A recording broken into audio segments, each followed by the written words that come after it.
గత వైసీపీ పాలనలో 10 సార్లు విద్యుత్ ఛార్జీలు పెంచి ప్రజల మీద దరిదాపు 32,000 కోట్ల రూపాయల ప్రజల మీద మోపడం జరిగింది. ఇది వాస్తవం. దీనికి అంకెలతో సహా ప్రభుత్వం శ్వేతపత్రం విడుదల చేసింది. అదేవిధంగా ఈ రోజున వారు పెంచారని ఆరోపణ చేస్తున్నటువంటి ఈ పెంపుదల కూడా జగన్మోహన్ రెడ్డి గారు ముఖ్యమంత్రి ఉన్న సమయంలోనే రెగ్యులేటరీ కమిటీ ద్వారా నాగార్జున రెడ్డి గారు చైర్మన్గా ఉన్నటువంటి సంస్థ ద్వారా కమిటీని వేయటం, దాని మీద వారు నివేదిక ఇవ్వటం, దాని ఎన్నికల సమయంలో ఆపడం జరిగింది. ఆ నివేదికనే నేను బయటకు రావడం జరిగింది. వారు చేసినటువంటి పెంపుదల తప్ప ఇక్కడ ప్రత్యేకంగా చేసినటువంటి ఏమీ లేదు. ఇది వాస్తవాలు. ఈ వాస్తవాలను గమనించాలని నేను ఈ సందర్భంగా మీ ద్వారా ప్రజలను కోరుతా ఉన్నాను. మన గౌరవ మాజీ శాసనసభ్యులు బ్రహ్మనాయుడు గారు తర్వాత ప్రెస్ మీట్ పెట్టి ఈ ప్రభుత్వం వచ్చిన తర్వాత జరుగుతున్నటువంటి అన్ని కార్యక్రమాలని, అబద్ధాలని ఆయన చెప్పడం జరిగింది. ఈ సందర్భంగా నేను మనవి చేసేది ఒకటే, ఎన్నికలు అయిపోయిన తర్వాత బ్రహ్మనాయుడు గారు సరే గెలుపుకోవడం సహజం, మేము గెలిచాం, మేము ఓడాము, ఆంజనేయ రెడ్డి గెలిచారు, ఓడాము. 6 నెలల పాటు ఇటుపోయావయ్యా. ఓడిన తర్వాత 6 నెలలు ఎప్పుడన్నా ఈ ఊరు వచ్చావా? అసలు నీది, నేను ఎన్నికల సమయంలో చెప్పింది కూడా అదే, ఈ ఊరు నీది కాదయ్యా, ఇతను ఓడిపోతే కనపడదని చెప్పా. 6 నెలలు అయింది నీ మొహం ఈ ప్రజలు చూడక. నిన్న వచ్చి అన్ని అభాండాలు, ఈ ప్రభుత్వంలో సంక్షేమం జరగటం లేదు, అభివృద్ధి జరగటం లేదని అబద్ధాలు చెబుతున్నటువంటి అబద్ధాలు బ్రహ్మనాయుడు గారు, నీ కళ్ళకేమన్నా వాస్తవాలు కనపడవా? ఈ ప్రభుత్వం వచ్చిన తర్వాత ఎంత సంక్షేమం జరిగింది? 3,000 రూపాయలు ఇస్తున్నటువంటి పెన్షన్ని 4,000 చేశారు. వికలాంగులకి 3,000 ఇస్తున్నటువంటి దాన్ని 6,000 చేశారు. అదేవిధంగా పూర్తి స్థాయి వికలాంగులు ఉంటే 5,000 నుంచి 15,000 చేశారు. ఈ నీ కళ్ళ కనపట్టలేదా? ఇంకా అభివృద్ధి కార్యక్రమాలు, అటు రాజధానిలో నిర్మాణం జరుగుతూ ఉంటే నువ్వు కూడా పోయి చూసి వస్తావుగా, అక్కడ నీకు కూడా ఉన్నాయిగా, అది నీకు కనపడటం లేదా? పోలవరం నిర్మాణం జరుగుతుంటే కేంద్ర ప్రభుత్వం నుంచి నిధులు వస్తుంటే అవి నీకు కనపడటం లేదా? అన్నిటికి మించి ఈ నియోజకవర్గంలో బ్రహ్మాండంగా అన్నిటి రోడ్లని గుంతలు పూడుస్తూ ఉన్నారు. ఈ రోజున కోట్లాది రూపాయలు నిధులు తీసుకొచ్చి గత వైసీపీ పాలనలో పడినటువంటి గుంతల్ని ఇక్కడ పూడుస్తూ ఉన్నారు. ఈ వాస్తవాన్ని నీకు అర్థం కావట్లేదా?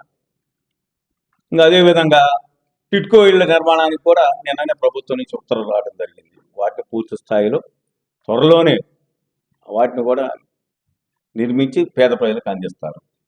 జీవి ఆంజనేయులు గారు 6 నెలల నుంచి నిరంతరం ఇక్కడ ఉంటూ, ప్రతిరోజు అందుబాటులో ఉంటూ, ప్రజల సమస్యలు తీరుస్తూ, చీఫ్ విప్ పదవి వచ్చినప్పటికీ ఆయన ఈ నియోజకవర్గ ప్రజలకు అందుబాటులో ఉంటూ, అటు అసెంబ్లీలో కార్యక్రమాన్ని, ఇక్కడ ఈ నియోజకవర్గ కార్యక్రమాలను కూడా నిరంతరం పర్యవేక్షిస్తున్నటువంటి మాట వాస్తవా కాదా? ఇది వినుకొండ నియోజకవర్గ ప్రజలందరికీ తెలుసు.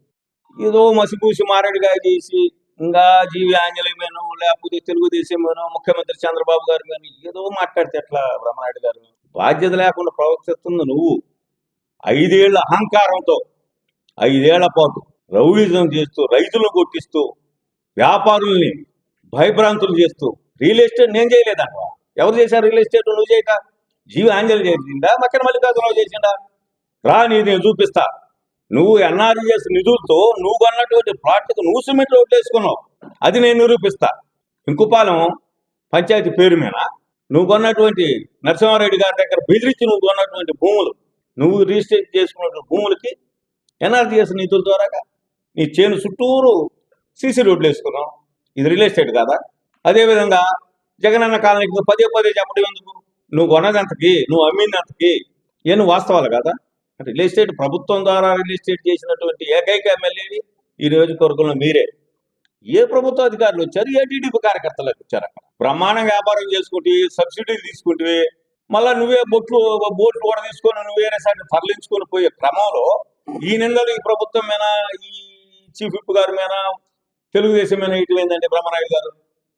ఎవరు వచ్చారండి? నీకుంది ఒకే ఒక వ్యాపారం ఈ నియోజకవర్గంలో, వల్లభా డైరీ. అంతకు తప్ప నీకు వ్యాపారం మిగతాది రియల్ ఎస్టేటు. భూములు కొనుక్కోవటం, భూములు బెదిరించడం, భూములు ఆక్రమించుకోవటం, ఇవి నువ్వు చేసింది. ఎక్కడ నీ భూములతో ఈ రోజుకి ఎవరు రాలేదే? ఈ అవాస్తవాల్ని మార్చి పొద్దుగూకులు అబద్ధాలు చెబుతూ రాక వచ్చావు. వచ్చినటువంటి దాన్ని ధర్నా మీద చేసుకొని పో, ఎవరు వద్దన్నారు? ఎవరన్నా వచ్చారా? అసలు నువ్వు ధర్నా చేయనిచ్చినావు ఇదివరకు. నిజంగా తెలుగుదేశం ప్రభుత్వం చీఫ్ జీవి ఆంజనేయులు అనుకుంటే నేను నువ్వు ధర్నా చేసేవాడు. నర్సాపేట చిరుకుడు కూడా వచ్చేవాడు నువ్వు. నర్సాపేట ఇంట్లోనే లోపలేసి అక్కడే పోలీసులు కాపలా ఉండేవాడు నువ్వు చేసిన లాగైతే.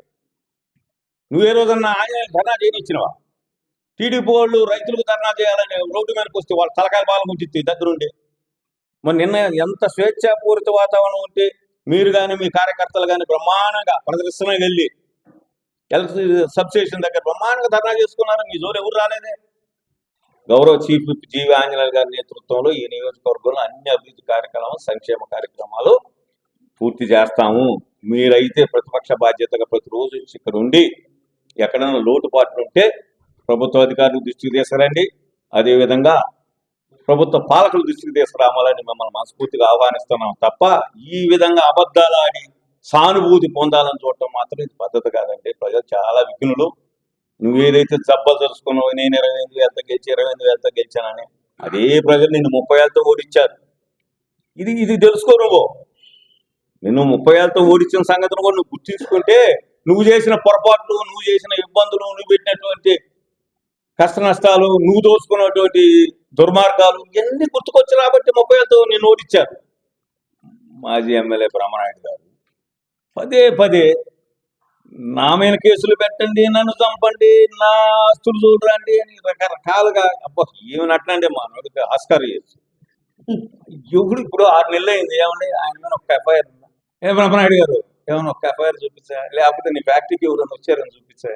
ఎవరు దౌర్జన్యం చేశారయ్యా? నువ్వు ఎక్కడో పోయి నర్సాపేటలో కూర్చొని బ్రహ్మాండంగా వ్యాపారం చేసుకుంటా ఈ కార్యకర్తల్ని, నియోజకవర్గ ప్రజల్ని వదిలేసి ఇవాళ ఏదో మళ్ళా వచ్చి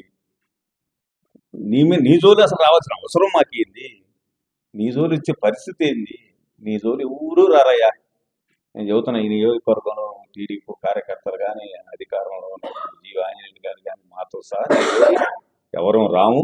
నువ్వు ప్రజాస్వామ్యబద్ధంగా వచ్చి ఇక్కడ బ్రహ్మాండంగా ఉద్యమాల్లో పాల్గొను, ప్రజలకు అండదండలు ఇవ్వు, ప్రజలకు అండగా ఉండని ఈ సందర్భంగా తెలియజేస్తాను తప్ప పొద్దుగోకుల అబద్ధాలు రాకరాకు వచ్చినావు కాబట్టి ఏదో అన్యాయం జరుగుతుంది, అక్రమాలు జరుగుతున్నాయి, నా మీద కేసులు పెట్టి ఏ కేసులు పెట్టారు?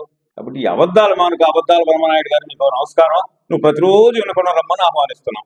ఈ వీడియో నచ్చితే లైక్ చేయండి. అలాగే మా ఛానల్ ని ఫస్ట్ టైం కనుక చూస్తున్నట్టయితే ఇప్పుడే సబ్స్క్రైబ్ చేసుకుని పక్కనే ఉన్న గంట సింబల్ ని యాక్టివేట్ చేసుకోండి. అప్పుడే మేము పెట్టే ప్రతి వీడియో మీకు నోటిఫికేషన్ గా వస్తుంది. అలాగే ఈ వీడియో పూర్తిగా చూసినందుకు ధన్యవాదాలు.